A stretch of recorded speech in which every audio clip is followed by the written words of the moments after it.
Yala. Oh, he brought him down and knocked out his... Noong Sabado, Febrero 8, 2025, ay napadayo ang dalawang inchik dito sa Pilipinas para lumaban. Unang kinaharap ng mga Chino ay ang tubong Cebu City na si Rodex Piala at ang labang ito ay para sa titulo ng WBO Oriental sa Super Featherweight Division.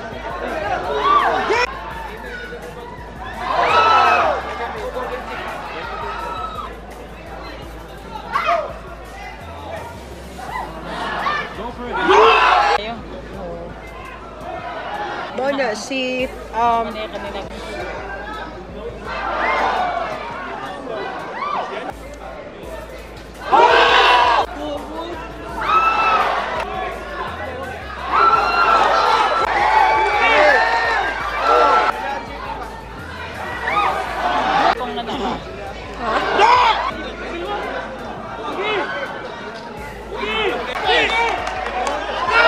Naging matibay man ang inchik sa laban, pero lumagapak pa rin ito sa round 10 ng salpukan. At umabot man ang laban sa desisyon, ay pinanalo pa rin ng Pinoy ang laban sa isang unanimous decision. At ang sumunod na lumaban sa isang patimpalak na ito ay ang tubong Bacolod City na si Genesis Servania. At ito naman ay para sa bakanting titulo ng WBO Oriental sa welterweight division. Oh! Wow! Gary.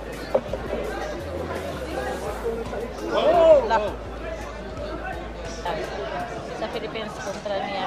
Salamat Walter Cordova II.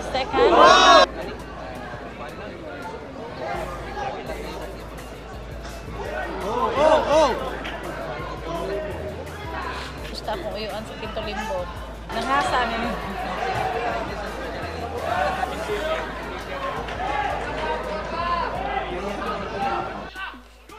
Lumaban man ng baong puso si Kabayan, pero bumigay pa rin ito ng matamaan ng solidong combo na agarang itinigil ng referee ang laban kaya natalo sa isang technical knockout sa round 10.